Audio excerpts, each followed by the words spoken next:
Here we go.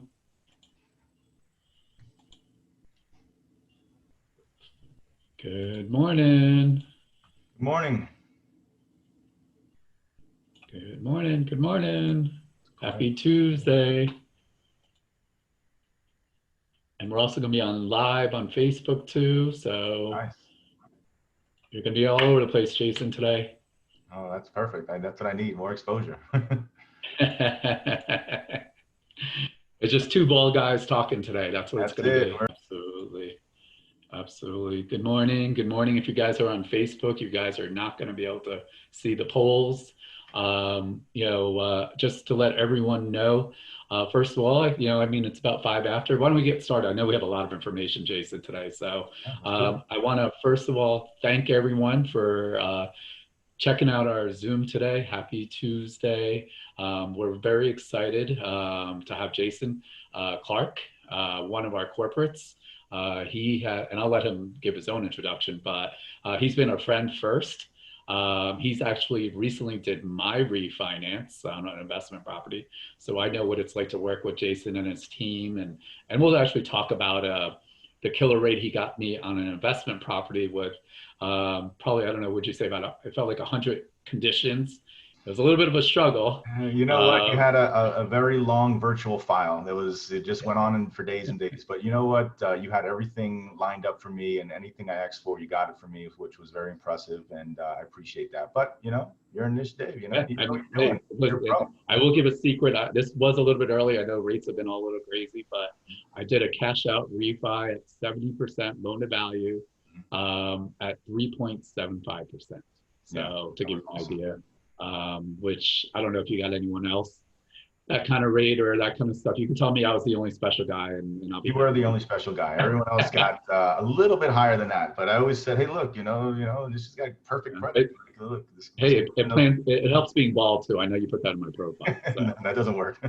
I wish it did, because that'd be another condition. They probably want to see hair samples. But who knows? Absolutely. Thanks for all kinds of And, stuff. and and again, today, the same thing. I know a lot of you guys have been with us on a lot of Zoom meetings. First of all, Ryan and I appreciate it as the owners of the Broward Real Estate Investors Association, the Miami-Dade Real Estate Investors Association.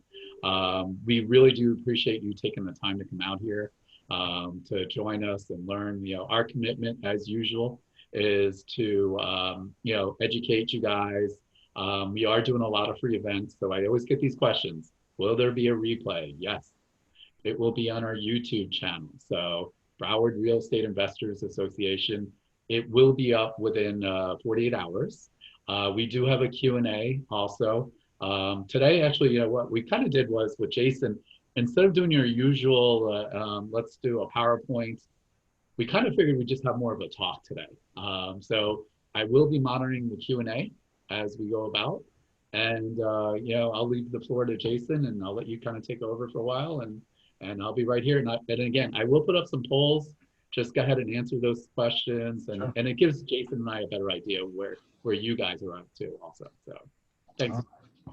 Thank you, Anish, for that introduction. I'm Jason Clark. Been in the mortgage business for about 20 years now. I went through the rough times in 07, 08, bounced back and had to reinvent myself, come back again. And it's a lot better now. However, with COVID taking place, it's kind of put a little damper on things, but the market's hot. The rates are really good.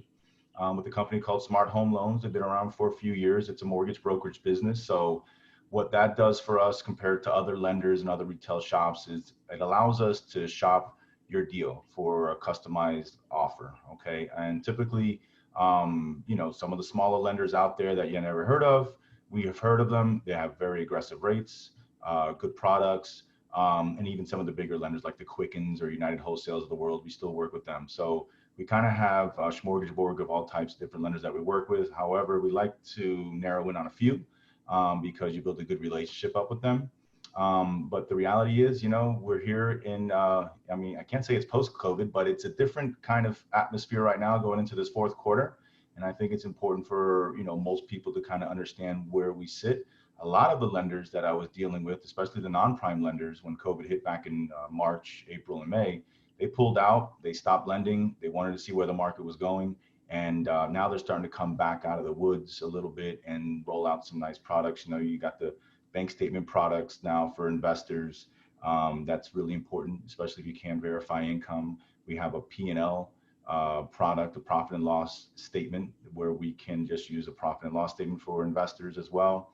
And they call it the DSCR loans, the debt service ratio loans, where we're just looking at the property itself to see what kind of cash flow you're getting versus the mortgage payment to qualify you on that. You know, and obviously it's a good time to invest. It's always a good time to invest, but with the rates being historically low the way they are, it's even better time. You know, it just depends on your, you know, I guess your attitude or your risk tolerance, and that's more or less, you know, what's going on as far as, you know, the lending industry is concerned right now. So, Hey, Jason, I sure, am gonna sometimes, because I know I'm licensed as a mortgage guy too, and so are right, you are.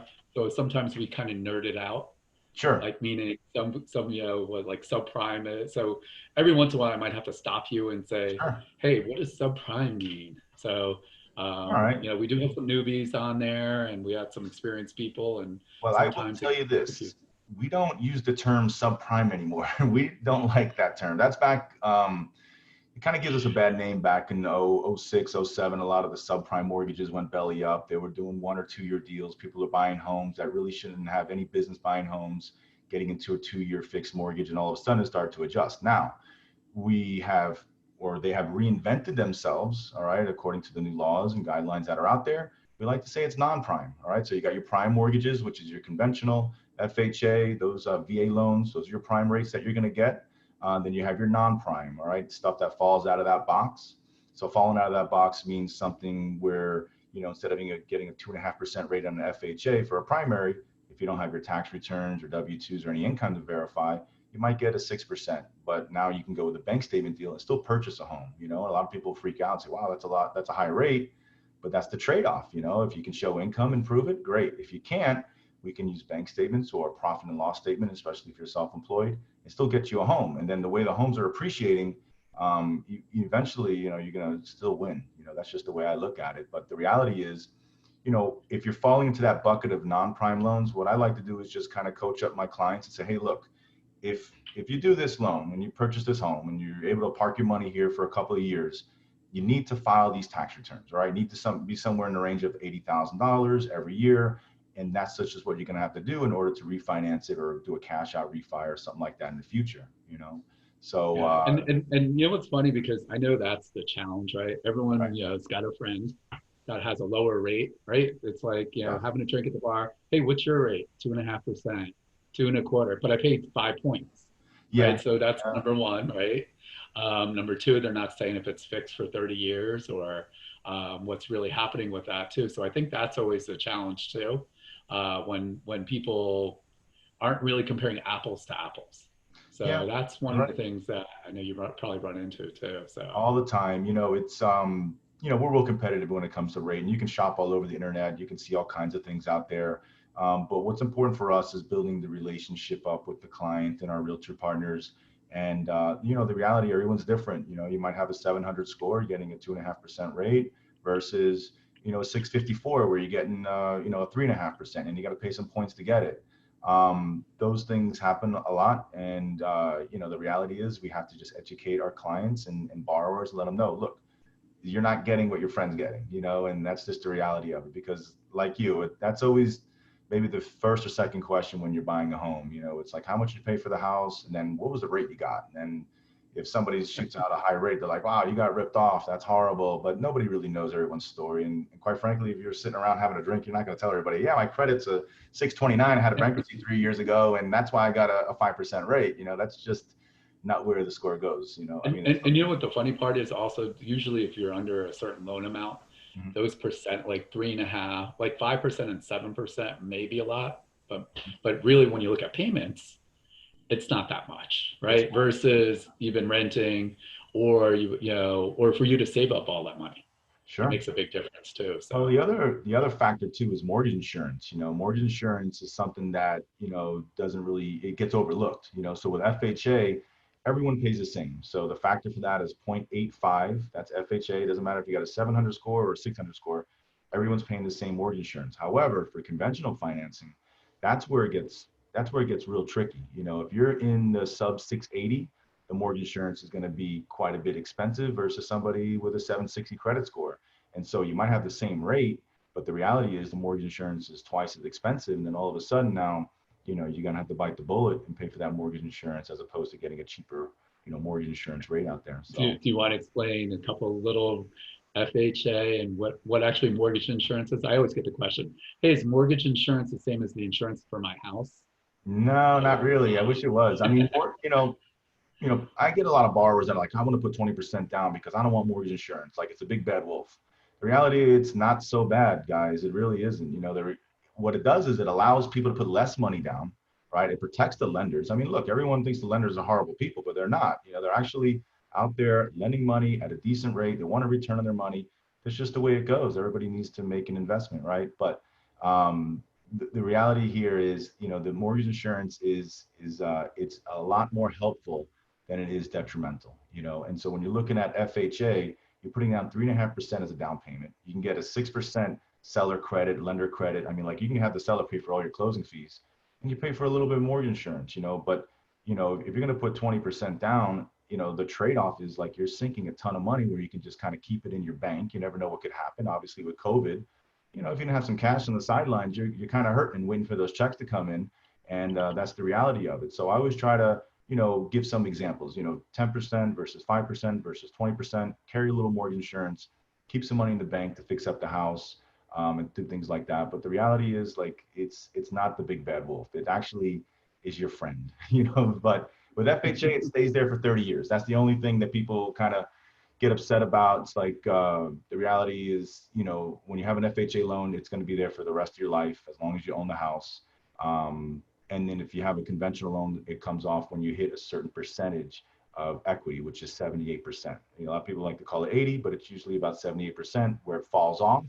Or you could reach out to your lender and ask them to come out and appraise the home and get it taken off. And, you know, that's one way of looking at it, you know. But I can't say that I love mortgage insurance. I wouldn't want it for myself, but the reality is like it helps a lot of people get into homes. Absolutely. Yeah, absolutely. Yeah. Okay. Got some questions here. Yeah, do you want to actually, I mean, we're going to kind of just have a conversation, but I see questions Yeah. rolling in. So we might as well kind of do some of these things at the same time. So I'll eat. Okay, so how do student loans affect getting an FHA loan? My loans are in good standing. I'm also self-employed for 2 years. Oh wow, you're one of my favorite customers there. You got all kinds of fun stuff, Los. So how do student loans affect getting an FHA loan? All right, so number one, if you're paying back your loans and it's reporting on your credit report, we can take a look at what it's reporting. However, we're probably going to need what's called an IBR letter, which is an income. I'm sorry, IBR letter, income-based repayment letter. Okay, so FHA says this. All right, if you got a loan and it's $50,000 and you're only paying $20 a month, you know that's not going to pay off that $50,000 loan in its term. Okay, so we either got to hit you for 1%, all right, of that loan amount, which sometimes puts people out of the ballpark as far as the debt ratio is concerned, or what we like to do is instruct you to go back to the student loans, whether it's Navient or Fed loan or somebody like that, and restructure your deal. Okay, and so what we try to have you do is get the lowest payment possible that's going to pay off that loan. And a lot of times it helps out, you know, because 1% of $50,000 is a lot more expensive than maybe getting a payment for, $60, something like that, you know. So the reality is that's how I look at that for FHA. If you're self-employed, 2 years tax returns, that's what we're looking for. We're going to take a look at what your what your net income is and just do an average based off of that. We're probably going to need a P&L statement, all right, from January up until whatever time. Let's say it's, Profit and loss. Right, profit and loss statement. I keep saying P&L, but profit and loss statement just to make sure your income is going up for self-employed people. But with self-employed, we have no problem doing that. Now, if you work for a family member and you're self-employed, that gets a little tricky, but we can always talk about that in another segment. Yeah, so I mean, the thing is, if you're going to renegotiate your payments with student loans, you got to build in that time factor, right? If you're trying to close in 30 days. Yeah. So I did see in our poll, we have a lot of people that don't own their properties free and clear, or if you're new to getting a mortgage, it is very important to get pre-approved with your tax returns, with true documentation, with a mortgage person versus going out shopping and not being approved without your documents. Just Yeah. because you think you make a certain amount of money, remember the IRS or your tax returns might show something else, especially if you're not a W-2 employee. So I got a question from Jack. Are there still no doc loans happening for investment properties or our personal homes? Yeah. I mean, there is some, hard money, no doc loans. I don't really do any hard money type of loans. I'm more of a non-prime and conventional guy. So when you say no doc, sure. I mean, there is no doc deals that are out there. They're starting to come back now. You're probably looking at like 50 LTV or 60 LTV. I know, Anish, you do a lot of money. I'm sorry, Yep. you deal a lot with hard money loans. But as far as like when you say no doc, if we can get a P&L statement, profit and loss statement from your CPA, we can get you a nice decent rate. We get you a 30-year fixed on an investment property, or even doing a bank statement program where we take 12 months bank statements and we average that out over 12 months, and we come up And, with and, income. and just so you guys, I'm just going to add to that because I know Kento also had a question about bank statement loans. Mhm. So I indirectly did one with Jason actually, and they needed, I think, 24 months bank statements to show, when you're a wholesaler and they see money coming in and out, one of the issues I think I had was in general was being a flipper. They're always worried about, hey, I'm going to pay back the loan back too quick. Yeah. And for lenders, that's not a good thing, right? I know it sounds like, hey, if you do a loan and you pay it back in 3 or 6 months, that's a good thing for them. It is not actually, because I don't know what their break-even point on most of the lenders are.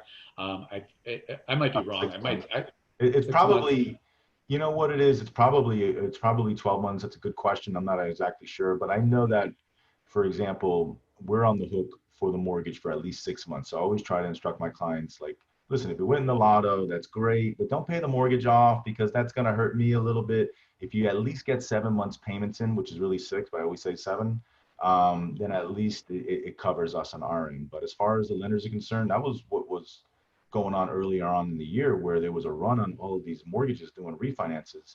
And a lot of these servicers are having an issue trying to service these loans, and they're buying the rights to them and they just can't hold up, and that's why I think the brakes were kind of pumped early on, the rates raised, and then the rates kind of got back to normal after a couple of months. But yeah, you're right about that. As far as the break even point, it's probably 6 months. Absolutely. Yeah, and I know, Leandra, you got a question about how seasoned do the bank statements have to be. I think, Jason, you said you have 12 months and 24-month programs on statements. Yeah, the So 12 months is a little bit higher rate. The 24 months is a little bit better, but sometimes it just comes down to getting approved. You might have had a really good 12 months as opposed to, your business owner and you started off with 24 months and it's not able to approve you for as much money on your debt ratio. So that's where and, we have and to look at that. I guess you might as well just go ahead and explain what that means, right? Just because I show you 12 months of bank statements, right? You're Right. gonna take the average, Yeah. you know, just because I show you them doesn't mean, Yeah. uh, So like, exactly. I mean, So what happens if I keep transferring money? Like, I yeah, had someone ask me before that made me laugh was so all they kept doing was transferring money from their checking to savings and back. yeah, They're that, not going to that count that that's as, that drives us crazy because we see the transfers going back and forth, and we gotta kind of follow the money, and underwriters look at that stuff and they pick up on everything. So with bank statement loans, like for example, if you're self-employed, and I'll give you a good example. I had a guy who owned a Korean restaurant, and he would deposit probably like close to $60,000 every month into this account. And then at the end of the month, he'd pull it all out and put it somewhere else. And it was always left with like $100. And so I had to ask him, where are you putting all this money? He's like, well, I'm saving it. I have he had a safe. And I said, look, you can't do that. Like we need to show the money. And he goes, oh, I have another account. And so he pulled out another account where he had a lot of deposits in there. I said, okay, this is a lot better because at the end, you're not pulling all the money out. You're actually showing the income there. So what an underwriter will do, or what we'll do, is we'll take the 12 months bank statements and we'll average all the deposits that are being made that are verifiable. Like if you're making cash or counter deposits at the bank and you don't have a receipt or an invoice for it, like we have to back that out. All right. So for example, if you have an invoice where you sold a car or something like that and it was 20 grand, okay, no problem. Show me the invoice. But if you don't have something right. like that and you made a $20,000 deposit over the counter, we can't verify. Everything's got to be traced, and that's what we're looking for. Yeah, and they call that in the industry being sourced, right? We want to make Yeah. sure, and obviously, everyone's situation is different. There's also possibilities of gifts from family members. So Yeah. there are some things that the banks are okay with, but it gets a little more complicated when it comes to that too. So I do have another question for you, anonymous. I always love my Love the anonymous anonymous. questions. Yeah, that's great. Brokers make their income off of inflating the rates of the direct lender, which makes loans more expensive for the investor. What is the plus side for working with a broker, and how do we minimize that upcharge? Well, I mean, look, I have to beg to differ with that question, right? So we're inflating rates as compared to what? The reality is we earn a commission on a service that we provide, right? Just like anyone would. Nobody's working for free here.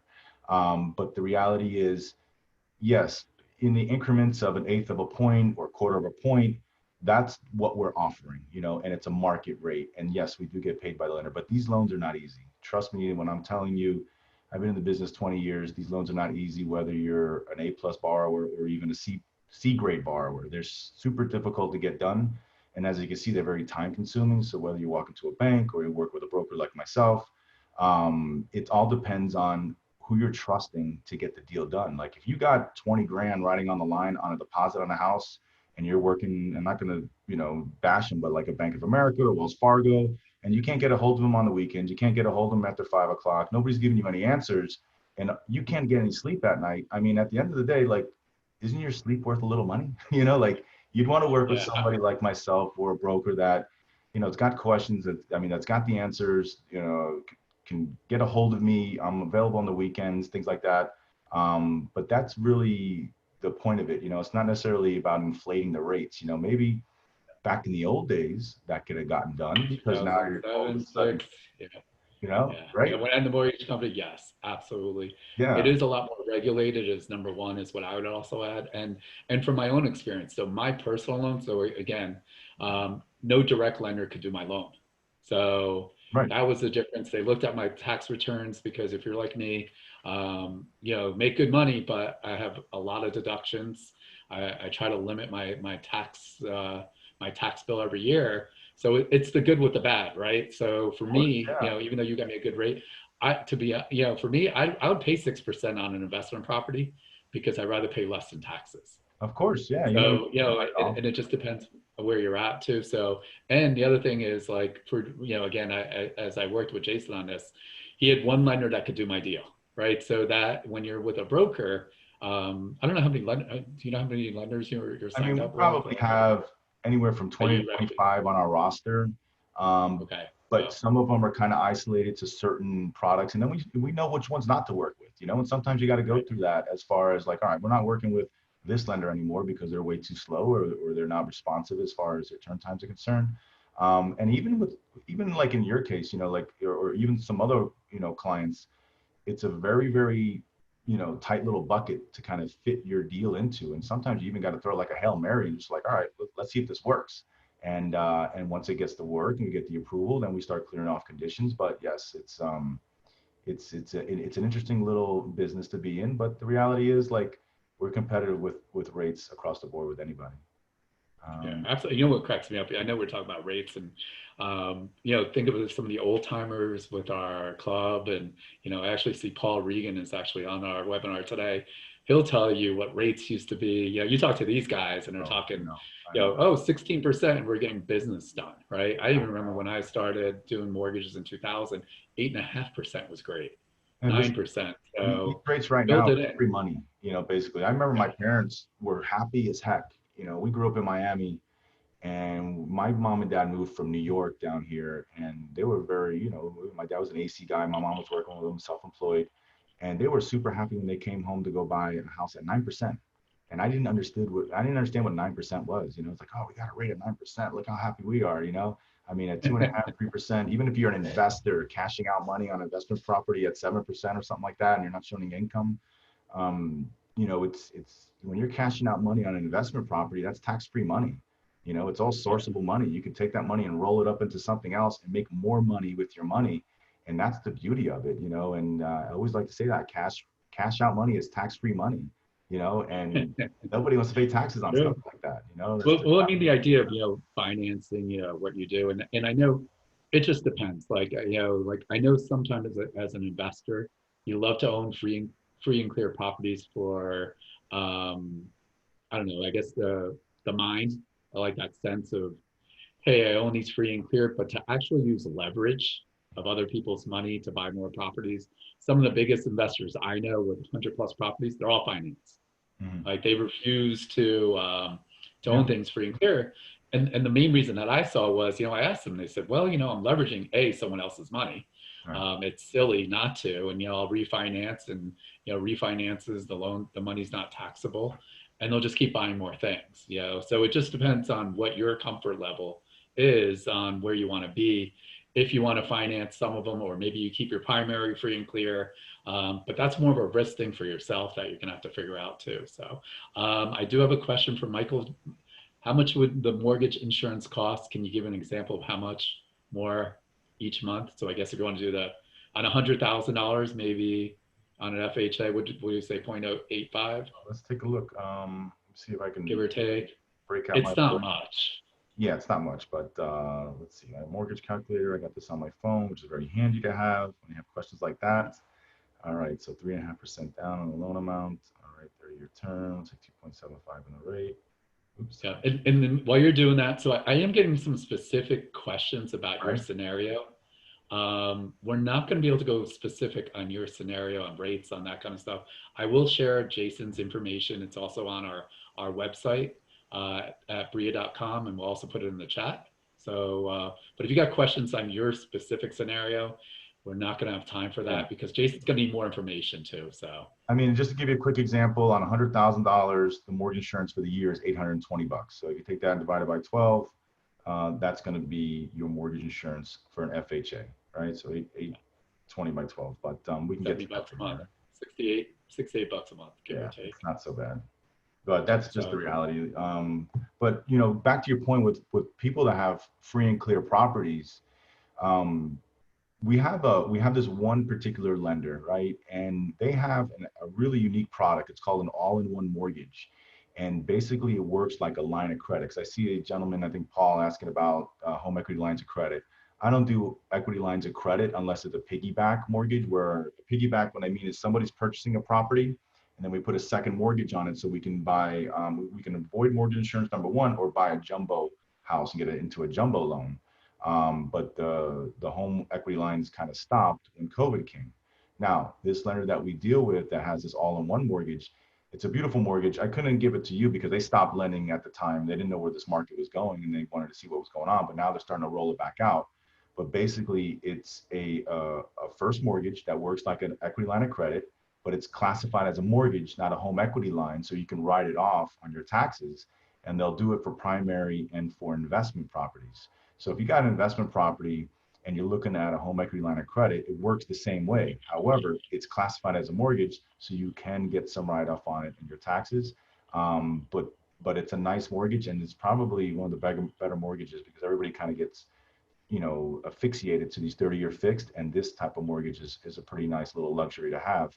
You need to be kind of cookie cutter when it comes down to it, as far as like your income is concerned and credit, and you really can't have any, it can't be a messy file, and so though they're not looking for just anybody to get these mortgages. It's got to be very cookie cutter, W-2s, pay stubs, good credit, no bankruptcies, foreclosures, things like that. So that's a nice little feature to have, and that's comes with the territory of finding a mortgage that makes sense for people. okay, so I got another anonymous. My personal credit is excellent, but because my business is new, my business credit is terrible. I'd like to purchase property under my LLC for asset protection. What are my options? Hmm. So do you want to actually talk about a little bit, because I get this question all the time, right? So it depends who you speak to, right? The attorney is going to tell you about asset protection. All The right. accountant's going to talk about cash flow, and your mortgage guy is going to talk about what when it comes to LLCs versus personal or land trust or any of the above. Yeah, I mean, when you're talking about a property that's in a corporation, now it starts to really narrow down who we can get these loans from. And, it takes us a little bit of time to figure out where you're going to go with it. But the reality is, I'm not necessarily overly concerned about your business credit. I'm more concerned about who's going to personally guarantee the loan. So I'm going to look at you and I'm going to say, all right, well, Anish Dave, you got great credit. You're going to personally guarantee this loan. When you go ahead and do your refinance or purchase, you can do whatever you want when it gets down to title. Like a month later, you can put it into your corporation name or something to that nature. That's just the way we look at it on the mortgage side of it. As far as trying to find a lender that's going to do properties in an LLC, yeah, we can go into our non-prime spectrum of lenders, and they'll do those things for you. But you're going to pay a little bit higher in rate. But they really want to know who's personally guaranteeing it. You know, as far as I'm concerned, I mean, that might be maybe a question for somebody else, but I'm looking for somebody to personally guarantee it, and that's what my lender's looking for too. What you do with title is basically your business when the loan closes. Yeah. So I mean, I mean, not to get too complicated on that. So if you buy it in your personal name, Mhm. right, the loan to value and the rates might be higher, your personal guarantee, and then you could transfer it Mhm. to your LLC, but you're going to pay doc stamps too. So make sure that you know when you have a loan and there's a transfer of ownership, there are going to be stamps. Stamps are taxes for your county. So you got to build that in on cost. So some people always just think, hey, I'll do this and I'll transfer this, and then they're surprised about the cost too. So we want to make sure. What about on, and since we're just talking about that, if I wanted it to do a loan in my LLC, right? And we're going to talk about, I guess, not what's prime.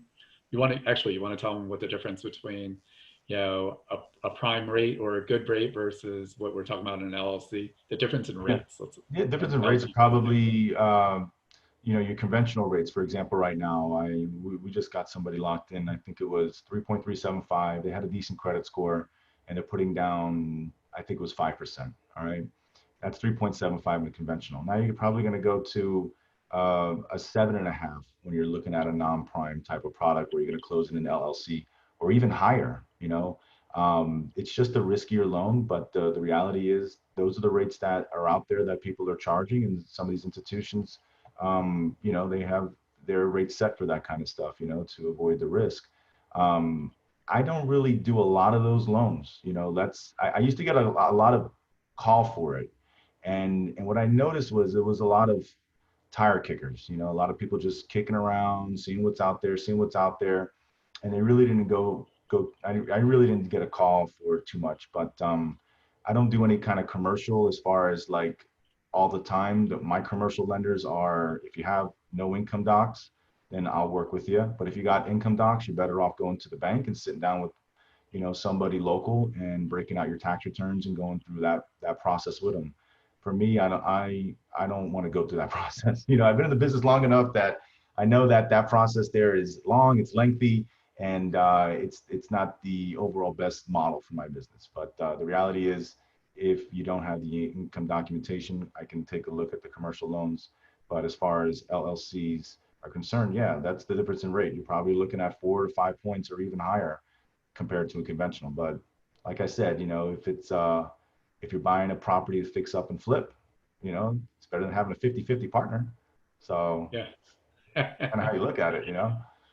Absolutely. And just by the poll, I do see like half of you guys are rather new.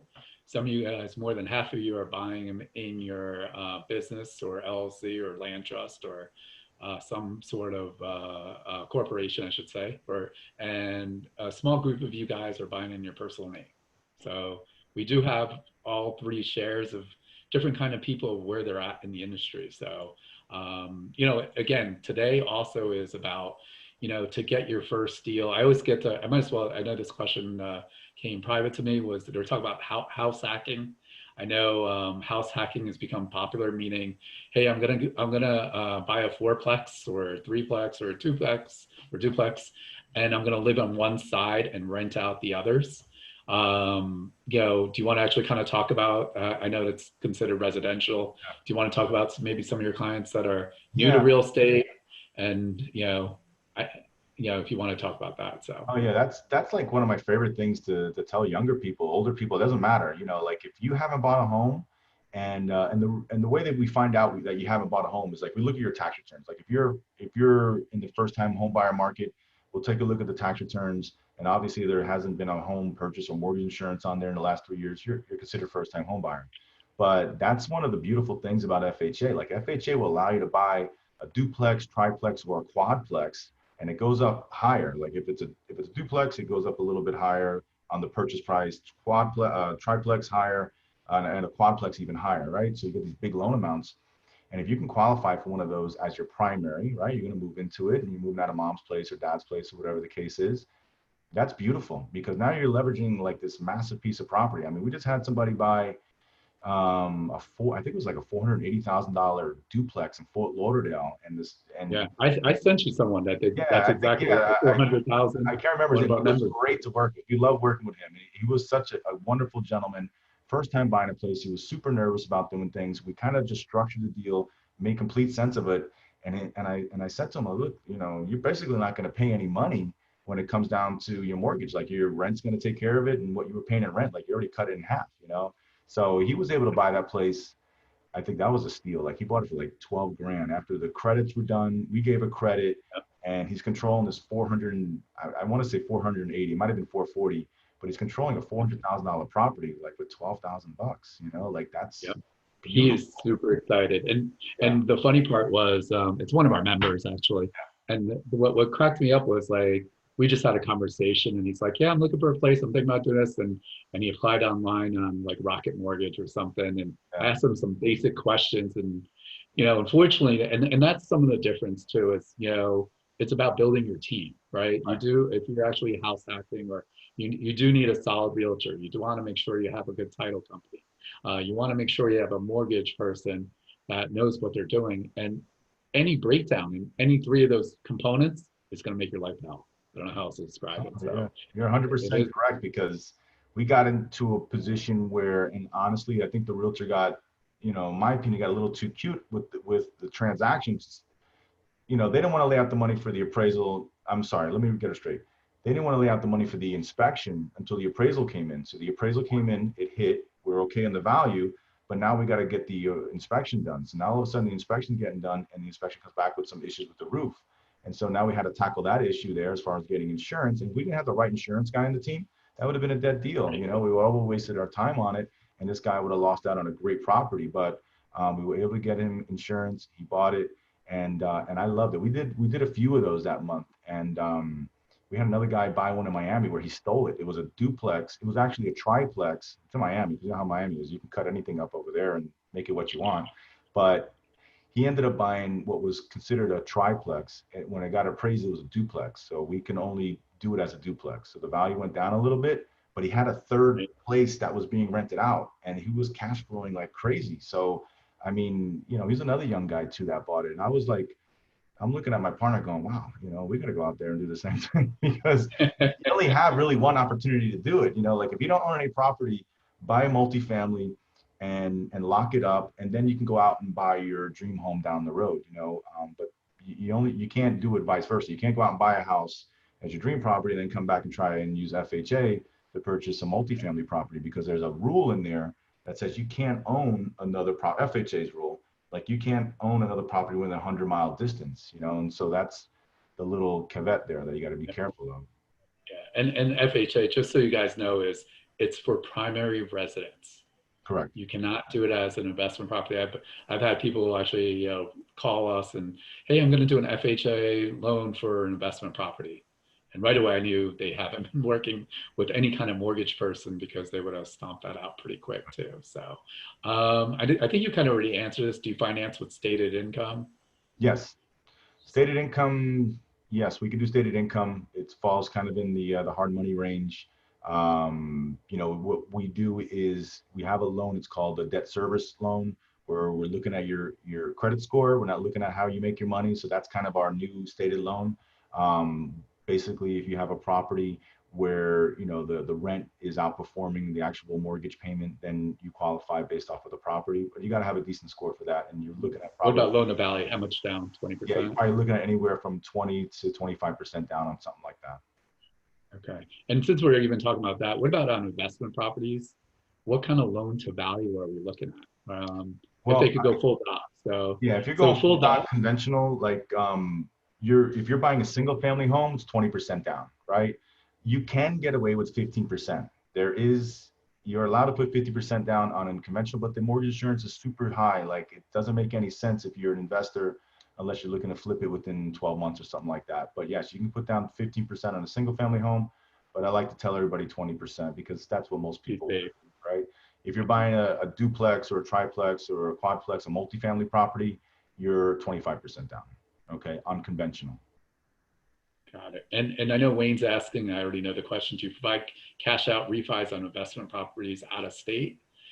And if so, what's the value of the Well, property? I mean, So in Florida, and I think for most places, it's a Fannie Mae guideline. You're at 75%. You're pretty much capped at on a cash out investment property. Some of the LTVs were lowered a little bit during COVID, and people kind of got a little worried about that kind of stuff. So it dropped to 70.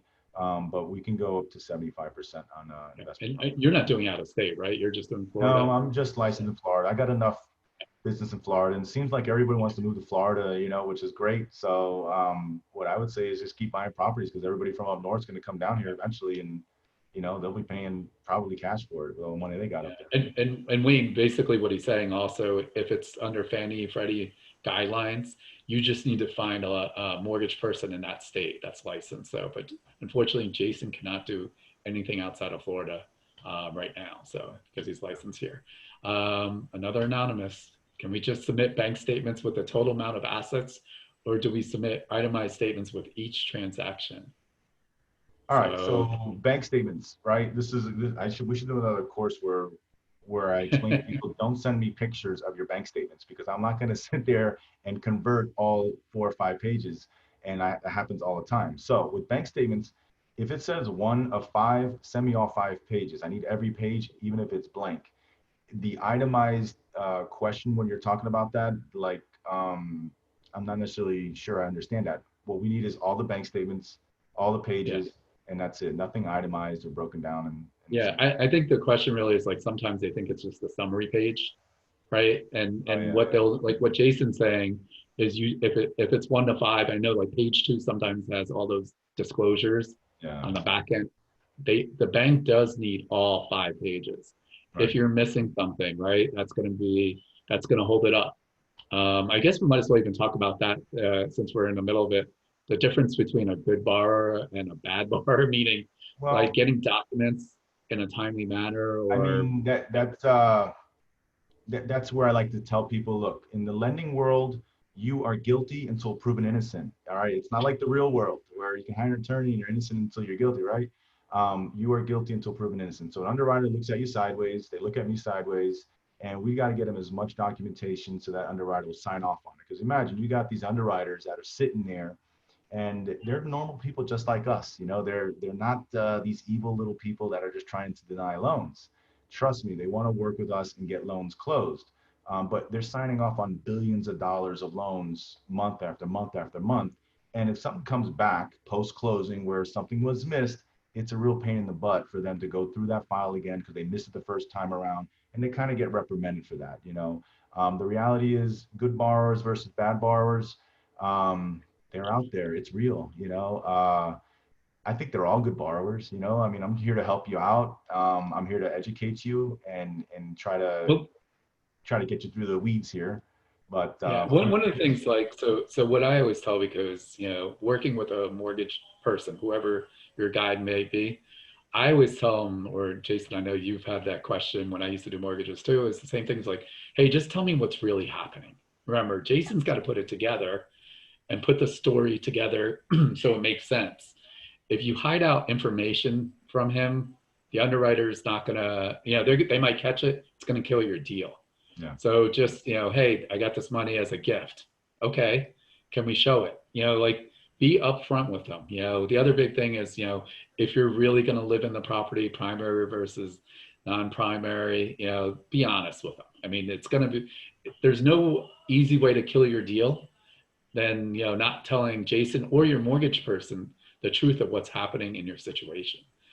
Because I've seen a lot of people, it's like damage control, right? You can't go back later and say, oh well, by the way, I didn't mean that. well, I mean, look, you're right about that. I try to ask, in my head when I have a chat with somebody. Usually when a new customer comes in or a client, I'll have a chat with them. I'll try to figure out in my head where we're going to go with this deal. And then when you start to see the documents is when things start to really pan out. And an older lady right now, and she sent me over a bank statement just to give you an example. And there's like 4 deposits in there of like 5 grand, 4 grand, 4 grand. And I'm like, okay, where do these deposits come from? I know the deposit, you have for your retirement came in. That's fine. That's sourceable. But where's this other money coming in from? And so now the story unravels where she's getting monies from the United Kingdom, from her other retirement. It goes to her son's account, and then it goes from the son's account into that account. So all of a sudden now I got $25,000 I got to back out and not use, or I got to get the paper trail. And that's the frustrating part as far as the paper trail is concerned. Like if you're making those deposits, you got to know there's going to be some type of paper trail. Luckily for her, she didn't need it. So we just backed out the money and just showed the actual IRA money coming in, and then she's buying her house. But if that was the case, now we got to put together what appears to be a gift from the son, because that's the only way you can classify it. It might be her money, right, but it's going to the son's account. Now it's going to become a gift. And that's another thing too, Anish, is with conventional loans, you can get a gift for everything. If you got a rich aunt or uncle or mom or dad want to get you out of the house, you can get a gift and ask them for it, because they can gift you all the money. All right. With FHA, you can do the same thing. Jason, can I get a gift from you? Going to my house, you already got a gift from me. You already got a gift. But I know you'll get more business if you tell everyone you're going to give them a gift. No, I'm kidding. Of course. I'm kidding, guys. I have 3 daughters that I gotta, so I got to save up for them. But that's the reality when it comes down to conventional financing. You can get a gift for 100% of the funds. With FHA, you can do the same way. It's just a different way of structuring it a little bit with FHA. Sure. But that's the beauty of financing, especially if you're a first-time home buyer. And we do gifts all the time, and it's got to be blood relative. It can't be, your sister-in-law or something like that. It's got to be on paper that this is your cousin. Like Anish can be my brother for a day, or something like that. And then all of a sudden, I got a gift. But they're not snooping around on Facebook to find any of that information out or anything like that to see your friends with. Yeah. But that's a nice part of the business where you can get a gift for those funds. Absolutely. And Luz has a question. Can you explain what's an A and a C borrower? Want to tell the difference between your A, B, C? Yeah, I think A borrower, right? So if you got like a 740 score and above, you're kind of falling into that A credit, right? And then you got to kind of take a look at the income part of it. If your income is self-employed and you're not showing much money, I mean, like it goes from an A down to like a C, because the reality is you're not, even though you got credit, you don't have any real income to show. An A borrower is somebody who's got a great credit score, 740 or above. You're W-2, you got a pay stub, everything checks out, and you got money saved up in a bank account that's not getting shifted all over the place from, a checking account or from here or there, and you got a nice easy. That's a nice A+ borrower. Very rare do we get them down here in South Florida. I don't know about other places, but usually we are piecing things together to help people out, and that's kind of what we do as brokers. Like we get really good at figuring stuff out compared to what our guidelines are calling for. A C borrower, C borrower might be just as good as an A, but their credit score is low. You're in the 620 range or 600 range, which is right now, that's not even a great credit score to get any kind of financing done because the rates are too high. So what I tend to do is I'll take that 600 credit score borrower, I'll analyze their credit. I have a what if simulator that I'll put it through, and I'll tell the borrower, and I'll say, look, if you could pay off this credit card or get rid of this collection account or hustle and do your job, I can get your score from the 600 up to maybe a 660, and now we can buy a place. And so I'll map it out. I'll give them a blueprint on what to do as far as credit is concerned. And I don't do credit repair. I just do it for my customers to help them get a loan. A lot of people are like, hey, I'll pay you to do my credit. I'm like, no, I'm not doing that. That's someone else's job, not mine. However, it's possible, and I've just gotten really good at telling people and instructing them what to do when it comes down to fighting with collection agencies as far as getting a deletion letter. And you can take that C grade borrower and bump them up to a B. And that's not so bad, B's are pretty good. And actually, since we're actually talking about that, what's, out of all your lenders, what's the lowest credit score for an FHA loan? So, I mean, right now, 20 or 6. Like, yeah. I know the guidelines are changing constantly, so. Well, the thing is this, Anish, it's not like you can get people approved at a 580 score. Fannie Mae will take that all day. It's finding the lender that wants to deal with that risk. And so what's happened is the pool of lenders has shrunk, and we got one lender in particular, Caliber, that was, they were going pretty low in the credit scores, and they said, nope, we're not doing it anymore, 640 or above. And so now we got to go out and shop around a little more. So now we found a big lender out in Michigan, for some reason, are all up in Michigan or California. But Carrington Home Loans, like they'll take, you know, the lower credit scores, but they have a disclosure. If you're coming in here with a contract, be prepared to wait 20 days for underwriting to look at your file.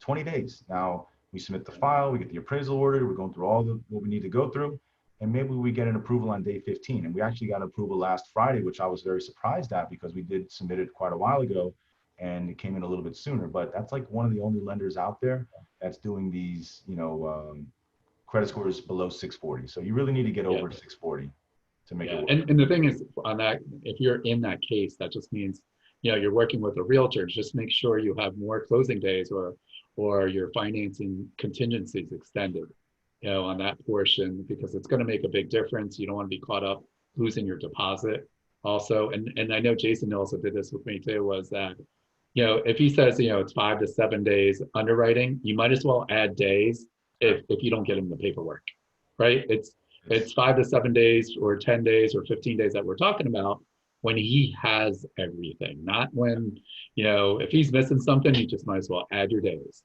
So Yeah, I think that's always important.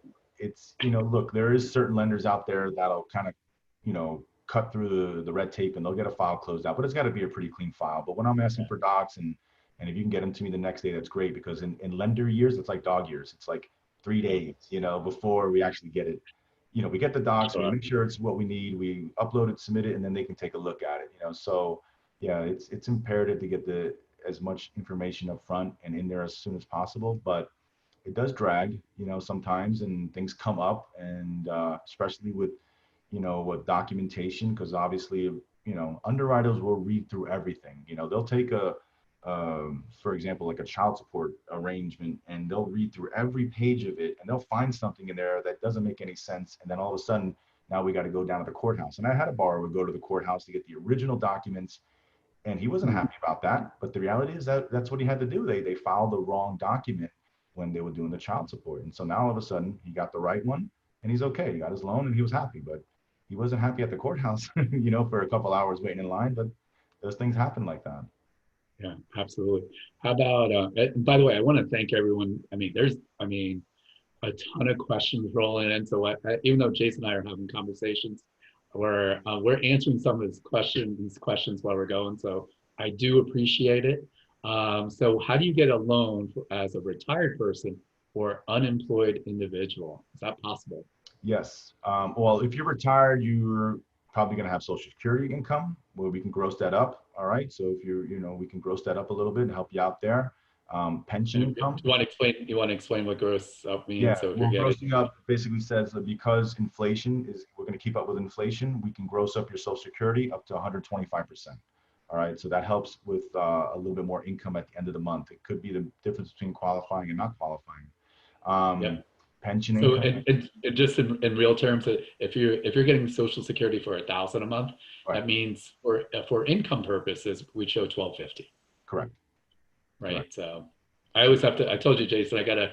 You know, I know me and you are mortgage nerds, so we'll be saying all these fancy words and gross up, and I know. you know, to keep our viewers, because they'll be asking me later. What does that mean? So this way they come back for more. Hey, wait a second, I need to know that question there. All right, as far as retired is concerned, like we could do the Social Security, pension income. We could do, those are the two things that we can use is pension income. If you got any rental properties, we'll take a look at the tax returns. Maybe we can use some of the rental income to help. But basically, or even if you have annuities or some investments where you're getting some dividends from them, we can use those as well. So for retired people, there is still hope. You can definitely get a loan. Maybe if you own a property, you might want to do a reverse mortgage. I don't do reverse mortgages. You know, we have access to them, but I've never gotten involved with reverse mortgages. So that's another subject maybe you want to talk about with people that might be older than 65, I think it is, or 64 and a half. Yeah. So yeah, those are possible. So here's one of my favorite questions, Massimo. I have international investors with rental properties, free and clear, that would like to cash out, refinance, make new real estate investments. Do you serve international investors, or what kind of guidelines are they looking at? Foreign nationals, right? So those are, yeah, foreign nationals. We definitely work with those. It's funny because I had just gotten a few emails on some foreign national programs just the other day, and we can definitely do those. You know, as far as the actual parameters of it. Let's see here. I know they're usually like 60% on cash out, 65% is what Yeah, I. you're probably looking at about that range there, anywhere from 60 to 65% on the cash out. The terms are anywhere from 5 to 7 years or something like that. So it's not like a 30-year fixed or anything. And as far as the rate is concerned, I couldn't tell you offhand what the rate would be, but I'm sure it's going to be north of 7%, somewhere in probably that Yeah, range. I think it'd be like what I've seen just from other lenders. It's been about 7 or 8%. Yeah. So it's a good way for, if you're working with other investors to leverage them out, get them some cash out, and they could buy hopefully some more properties from the sale. Yeah. Billy asked, does the person have to have good credit for profit and loss loans? Credit scores? Decent credit. It starts at 600 with this one particular bank that we deal with, but the loan to value gets really tight. It gets down to like 60% loan to value. So the better the credit score with the profit and loss loans, the more you can borrow. So you can go all the way up to 80% on something like that, as opposed to 65. So you could put down 20% down, but you got to have a decent credit score.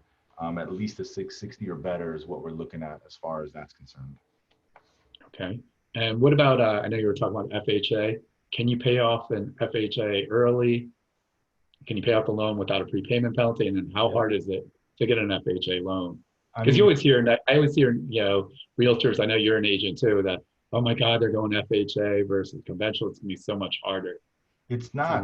No, it's the same appraisals. It's the same techniques that they got to use. I mean, with FHA compared to conventional on the appraisals, there's a few little changes there, right? What the FHA appraiser is looking for when he goes into a house, he's looking for any wood rot. All right. So if you got cabinets that are destroyed by termite or fascia board, or he can bang on a wall and he sees termite dust coming down, yeah, that's a problem. He's going to realize that there's termites there, and you need to get that wood rot done. For conventional loans, they don't look at that stuff. Like I did a loan where there wasn't even a kitchen. We had a fight with underwriting to get it done because she's like, hey, there's got to be a kitchen. And the guideline says, no, it doesn't have to be a kitchen. It's just a living space. So right. As far as the appraisal is concerned on FHA, it's not that bad. We do FHA loans all the time. We love them. And it's just a matter of educating the listing agent and maybe even get on the phone with the seller and explaining to them, look, this is not the worst thing in the world. It's going to be fine. The value is going to be the same as it was a conventional loan. What about, and then the second part question I always get also, what about roof, right? Like I'm an investor. Yeah. It has a roof. Yeah. I think the life is 2 years or a year, right? Because I'm an investor selling it to someone versus. I gotta kind of pat myself on my back, right? Because I do have a roofing license, right? I started years ago and I had a roofing. Oh, I didn't know that. Okay. I have it with a contractor buddy of mine, and I had 2 deals, right, where there was roof issues, and basically it was shingles. The appraiser was really busting our chops about shingles on a roof, and so I couldn't get anybody out there to do it quickly. So I went out there myself, knocked on the customer's door, and I said, look, I'm here. I'm the broker on the file. I need to get this done. And he knows me because we've talked via email and stuff like that. Like, when's my loan closing, And I went up there. I repaired a nice part of the roof and took pictures of it, sent it over to the appraiser, and we got the file cleared out. Now, I've done that twice in my life, right? The first time I did that, I said, I'm not doing this again. I'm going to hire somebody. I ended up hiring somebody else to do it for another property.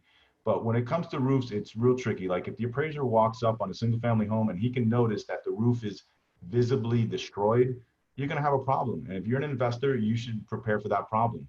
If an appraiser walks up and he can visibly see that there's some shingles missing on a side of a house, or there's some shingle missing there, he's going to notate that. And then you got to get somebody up there to fix the shingles. And quite frankly, they're not going to go up there and look. Yeah, that's what I was going to ask you. Yeah. As long as it's not visible, right? Right. Are they also looking at, the other question I get is, will they look at the inspection report when let's say you're doing an FHA deal, the bank, you're not asking for the inspection report that might say there's only 1 year of life or any of that kind of stuff, correct? Yeah, no, they're not looking at that. What they do is they go into the house, they go into the attic, they look around for any leaks in the attic. If they see some water or something like that penetrating, that's where they're going to say, hey, look, you know what? I see some water coming in. I need an inspection report, or do you have a report that I can take a look at?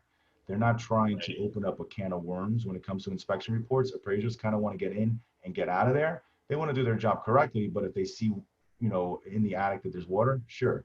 As far as the life expectancy, that's always a big issue down here in South Florida. And yes, we need at least 5 to 7 years. All right. So 1 to 2 years, Generally that speaking. means it's not going to work. You're going to have issues. So you're going to have to get someone out there, maybe a roofing contractor or a general contractor, to give us or their professional opinion, because these home inspectors can't really lay that out there the way a licensed roofer would. And a licensed roofer might go out there and give you a report and say, look, it's good for 5 to 7 years. I'm okay signing off on this. And we'll get that Right. document to submit to the underwriter, to the appraiser. And by the way, I do want to announce our winners. Oh, cool. So the $100 Amazon gift card goes to Keith Hernandez. How Gee, funny! I wonder if that's Keith Hernandez from the the ball player '96 Mets. from the Mets. I hope so. All And right. Myra Garcia. So if you're Myra Garcia, Keith Hernandez, please call our office. Speak to Jeslyn, 954-585-2274, and we'll get your information out, and we'll get it to Jason, and he'll Yeah, definitely get you definitely. the gift cards too. So, by the way, I'm telling you, I feel like we could do like an 8-hour presentation today because Good. the amount of questions are rolling in. I do have a question about non-recourse loans. So, do you work with non-recourse loans for borrowers who want to use a self-directed 401k for investing? No, that's above my pay grade. Yeah. Sorry. I would. So I'm going to help Daryl on that portion. So most lenders don't. We do through our network for investing. Our hard money lenders. I know Brad Emmer from Equity Max does. Herb Lander from Lander Mortgage does. And I believe Paul Regan from Flipper Loans. So we do have specific lenders that will do non-recourse loans and using your self-directed IRA. But there's also other strategies to raise money too. So Daryl, make sure you hit me up, and I'll explain some other strategies that you can also use too out there. So let's see. Let's see. Do you offer 203k loans, FHA 203k loans? Yes, we do. Do I want to do them? No, because um, we offer them. We have lenders that'll do them. They're difficult loans. They're not easy at all, and that's the problem when you go to submit for an offer and you got to tell them that you're doing a 2 or 3K loan. A lot of a lot of listing agents will shy away from that because they prefer to buy maybe get a conventional loan or maybe get a cash deal. But we do them. What you do is you get about $30,000. You got to get a licensed FHA contractor, maybe fixing up the kitchen or putting in a pool or something like that. But you get $30,000 on top of the loan to go ahead and do the repairs. That's what FHA does.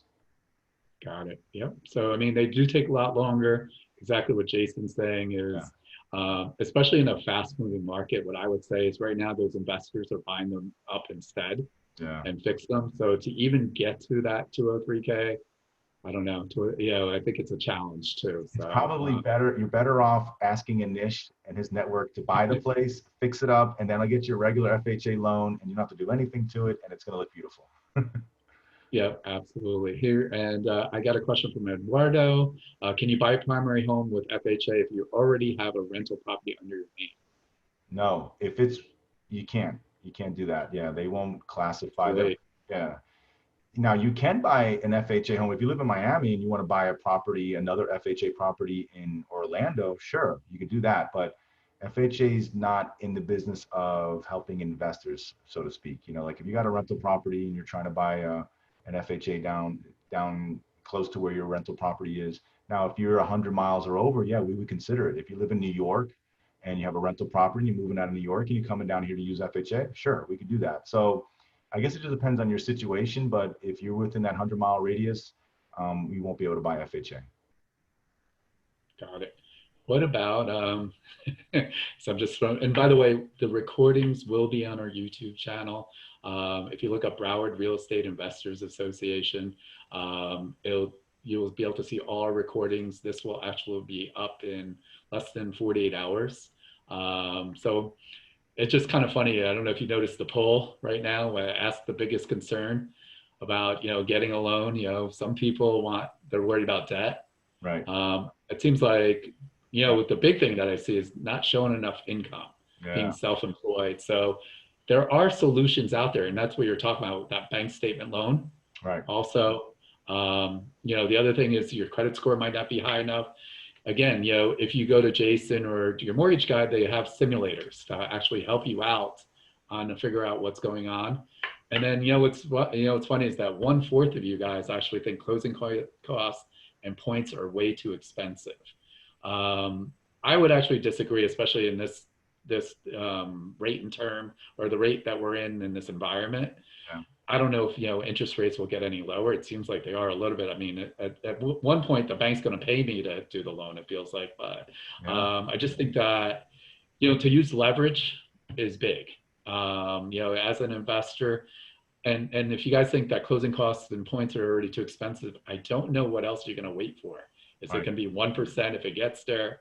Which I'm not going to say never, but I mean, when is it not expensive? I think it's more expensive not being in action personally. Not actually going out there as a real estate investor. So those are just some of the questions that I always get. But it's pretty interesting that you know I thought that was the biggest thing too. Was in the beginning, before doing mortgages, there was, hey, I'm self-employed. My accountant deducts all this stuff. I joked about it even with Jason when I sent him my tax returns. I said I'd be lucky to get financing for a bicycle. When you have a good accountant, their job is to limit your tax exposure. But there are workarounds. Again, bank statements, statement loans, stated loans. So there's a lot of stuff out there too. I know we're kind of running, and I'm going to take a pause on the questions for a second. Is there stuff that I know you have kind of an agenda. Do you want to hit some spots of anything that you're seeing because of COVID-19 in the market?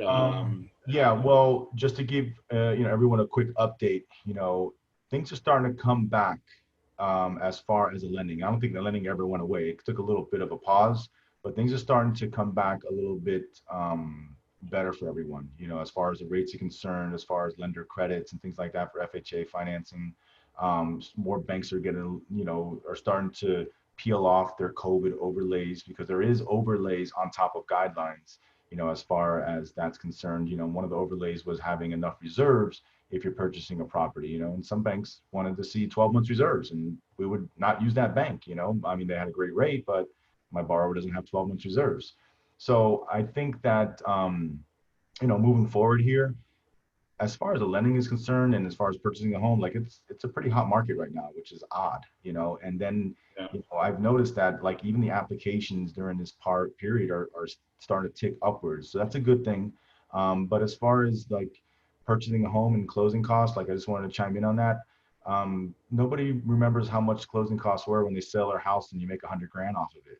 Like that's just the beauty of it. You just got to pay closing costs, and just the way it is. Or if you're great and aggressive realtor, maybe you can have the seller pay for your closing cost. That's also a way to look at it. I like to structure things that way. I bought my first house that way, and I didn't even know that I was doing it, where the seller was paying for all my closing costs. But as far as Do you want to actually again tell people what percentage on FHA and conventional that you could negotiate? yeah, That so that's okay with? FHA allows up to 6% seller contribution, right? So that means that the lender can contribute, the realtor can contribute, the seller can contribute. You can basically get all your closing fees, paid off, by credits. For conventional, if you're putting down, anything 5%, I think it's 10%. 10% or less, you're looking at 3%. So it's a little bit more. But if you can get 3% on a Yeah, $300,000 house, that's 12 grand. That's pretty much your closing cost. Like that's pretty good. Or 9 grand, yeah, right? But the reality is, if you put a little bit more, 20%, you can get up to 6% on a credit for closing costs as well. But yeah, as far as the market's concerned, I think we're in a good space right now. I think we just got to get through this little election, and then yeah. Little legend. I know, right? So we get through this election, but I think things are going to be fine. And moving forward here, I'm pretty happy with the way things have kind of turned out as far as lending is concerned, because I was here in '07 when it went away, and trust me, it was not COVID, but it was a lot more difficult as far as the financial hardships on a lot of families, including mine. But that's not necessarily what's happening with this. The banks are out there, they're lending, and just have faith and things will get better and we'll be okay. Yeah. What about and this is my own kind of question that I was wondering. I don't know if you have any insight yet with with the forbearance. Mhm. out there, and people Good not paying question. their mortgages. Yeah. And have you seen any of the or have you actually refinanced? I know they're still in that forbearance period. So they said, listen, I'm not going to pay my mortgage because my bank approved me for the forbearance, and I'll just be upfront as I have some people I know that could pay their mortgage, Right. but they figured like, hey, you know what? It's kind of like free money. I don't have to pay for these couple months. How do you think, or have you actually even dealt with anything that, let's say I want to Yeah. refinance in a month because the rates went down, but I've been in forbearance in the last 2 or 3 months, kind of playing the leverage game of, Yeah. what have you done anything like that, or what you've Yeah, heard, or absolutely. I mean, that was I had a lot of customers call me up going, "Hey, should I pay my mortgage?" And I said, "Look, if you can afford it, pay for your mortgage. All right, just if you can't, then hold tight." Um, the way lenders look at it is, if you're going to refinance a property, you have to be current, okay? Because they're not going to take your loan unless you're not current. So that means you're going to have to pay all of the months that you didn't pay, and hopefully you have that money stashed or saved up, and you can bring it current. The lenders had a real big issue with that, and so did we. And I had to tell borrowers and getting ready for refinance, like, look, you got to pay the 3 months and get it up to date. And they're all upset, but my lender could let me, not get away with it. But look, they're not going to take your new loan if you haven't been paying for it. Because for them, right? the reality is, who knows if the credit report reports a negative on there, and it shouldn't report a negative, but that's what we were looking at. So everyone who's in forbearance had to bring all their mortgage payments up to date, and before they I open mean, the house. the easiest way I tell people is like, if Jason borrowed money from me and he's not paying me, and now you go to Ryan and say, hey, can you refinance? I swear I'll pay you back, Yeah, yeah, yeah. right? It's Where- it's kind of, I hate to say it, it's almost common sense to an extent. And I do get, people want to leverage and they want to get a little tricky, but you can't have it all. And that's some of the questions that I know I've been getting. And should I pay it? And again, we're talking about people that could actually pay. Right, right. We're not in really, COVID-19 hasn't really, affected their business by any means too. So it's just one of those things that I think it's important too. I do have a good question about how do underwriters look at authorized users or secondary borrowers, or Yeah, I if saw that. let's say FHA, or you could talk about it either or either or All right. both for. So for authorized users, I mean, it's kind of a double-edged sword, because sometimes it's going to help bump up your credit, right? But being an authorized user, you're also carrying that liability. There might be a payment on there that's going to hurt us, even though it's bringing up the credit score. So sometimes what we'll have to do is just analyze it and kind of structure it. If you can qualify with the authorized user payment and liability on there, that's fine. We'll go with it from there. But I had a case where the authorized users had a $5,000 limit, and it was $298 for the payment, and it bumped them out of getting qualified. So what we did was we went back to the authorized user and had them delete my borrower off the account. And so by doing that, she was able to qualify. The score went down a little bit because we had to do a little bit of a rescore or a supplement to the credit. But it worked out just fine. But as far as authorized users, the lenders don't really look at it like that. They're looking at the liability side of it. They understand that husbands, wives, and they all do authorized stuff, parents with their children and things like that. So it helps out as far as that's concerned. And that goes both ways for FHA or conventional. Yeah, and do you want also, since we're talking about, what about co-borrowers? Do we Yeah. both, like, you know, let's say my dad says he's willing to co-sign Mhm. and it's an FHA loan, right? So is that Yeah. possible? Or do you want to talk about maybe situations where you might be able to get into a loan and not know it? Yeah, no, absolutely. So there's a couple of things. You have a co-borrower, right? If they're going to go onto the loan, we're going to use their income. We're also going to use their liabilities. It could be the difference in qualifying for the house that you want.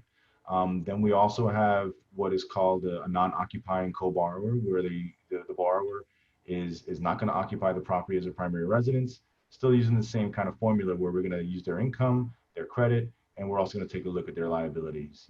So either way is going to help you out.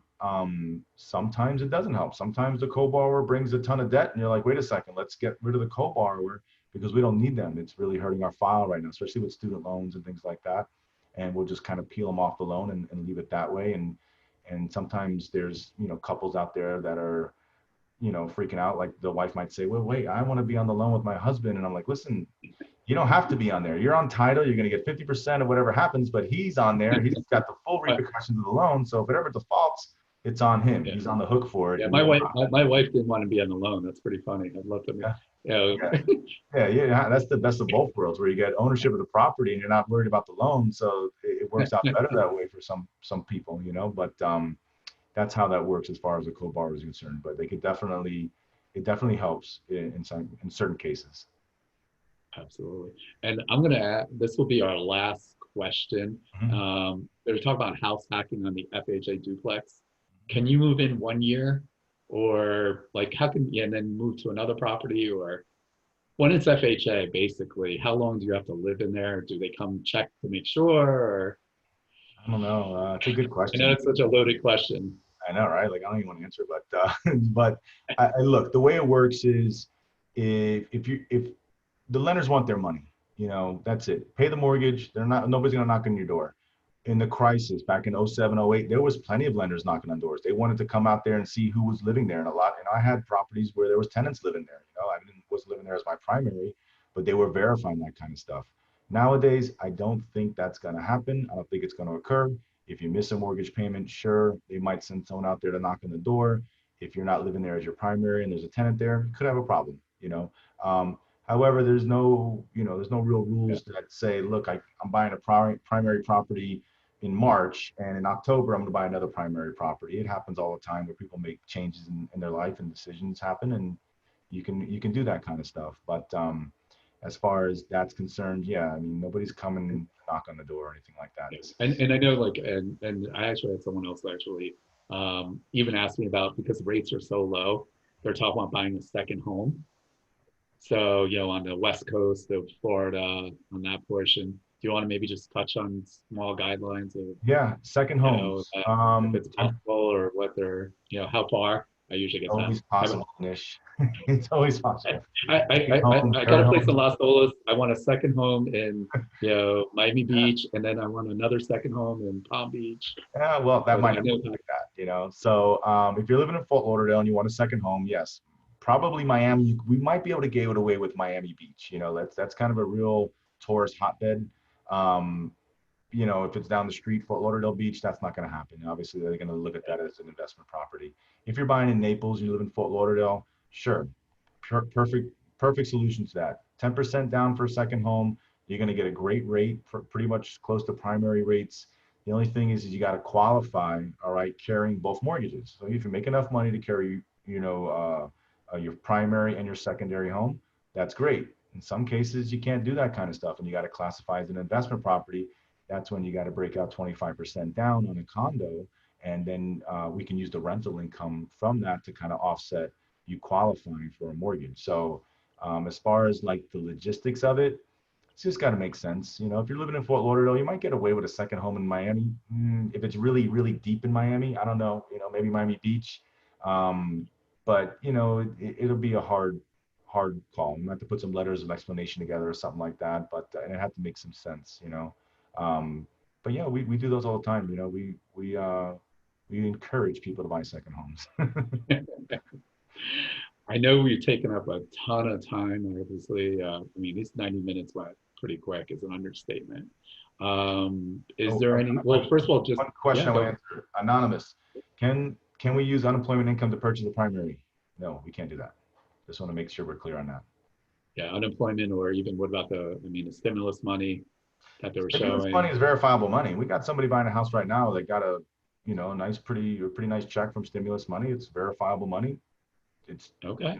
it is what it is. But as far as unemployment income, we can't use that. You have to be employed at the time of purchase, and even on the day of signing, the lenders now, and they didn't do this before, they'll call to make sure you're still employed because of all the stuff that's taken place with COVID. Trying to get away from that a little bit, but yes, that's Yeah, and I know, what about disability, and you might as well say alimony, as long as the income's verifiable. absolutely, yeah. Alimony is verifiable money. Disability income is verifiable. Child support, Child all support the is above. verifiable. Yep, as long as it's through the courthouse and stuff like that. It should all have to be documented. It can't be, a deal that you Yeah. and the ex made up where he gives you $500 when he wants. It doesn't work like that. I gotta see the court documents. Yeah, and I'm getting some private questions about PPP money. I'm just going to tell you, use the money what it's used for, Right. what you said you're going to use it for, not to buy a house. Yeah, let's all be, let's not get in trouble here. So be careful on what you're doing. Yeah. So you want to make sure of all that kind of stuff. I know there's a lot of money out there. Also, Jason's information, I did put it in the chat already. His information is also on bria.com. Uh, so Jason Clark at Smart Home Loans. If you got questions, I know. Do you actually have an app or where they could, if they email you, they could actually put an app online or apply here, Yeah, something like I that? have an application link.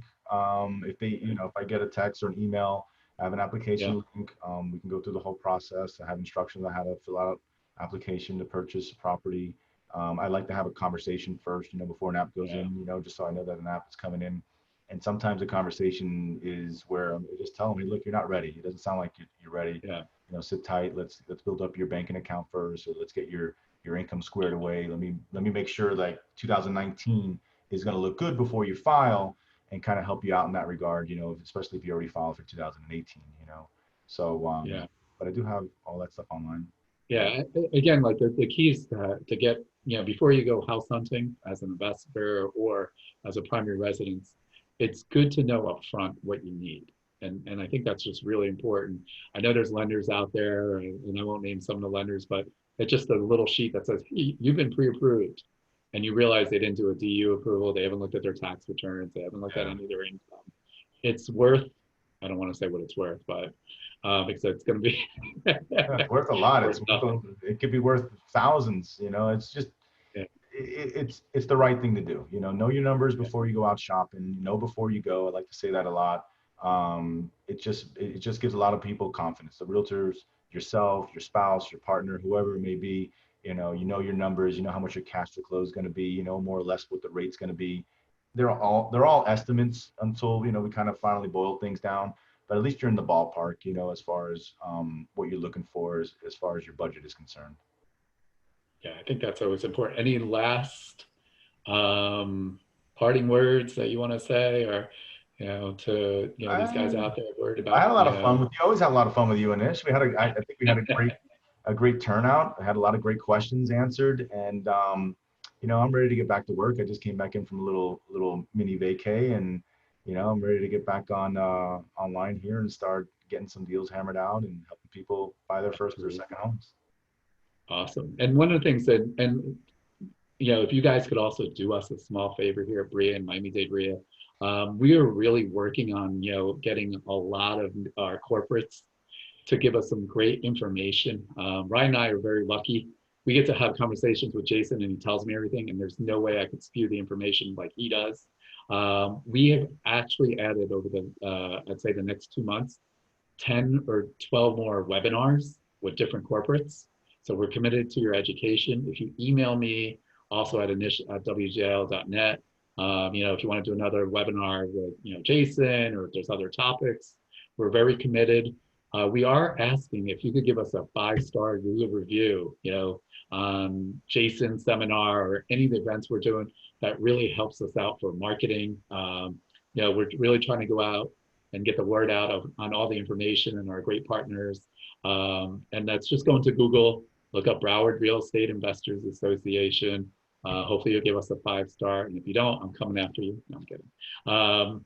And also next week, we are doing a special event also at 11 a.m. And it's going to be about basically how to wholesale deals. So Ryan and I are going to teach it. It's free again, so free. There's no reason. We're going to show you what kind of deals, what we're doing. We're averaging well over $25,000 per student deal. We want to be able to go out there and keep showing you different things of what's happening in our marketplace. So again, we're very committed in your education. We're also cash buyers also. A lot of different ways to work with us too. We did talk about a boot camp coming up at the end of October 31st and November 1st. it's two full days of A to Z how to book a house. So again, we want you to be safe, be healthy, and I want to thank Jason, my dear friend, first and Thank you. foremost. And a lot of maybe we'll, you know what, next time we'll do one like around 4:30 or 5. We'll do a happy hour one. Maybe that's all it's fine to do one Have a little and do virtual a cheers. panel. All right, Exactly. do that. That sounds good. Exactly. Do something different too. So again, thank you, Jason. Thank you guys, and we'll be in touch. Appreciate it. Thank you, Anish. Thank you, attendees. Appreciate it.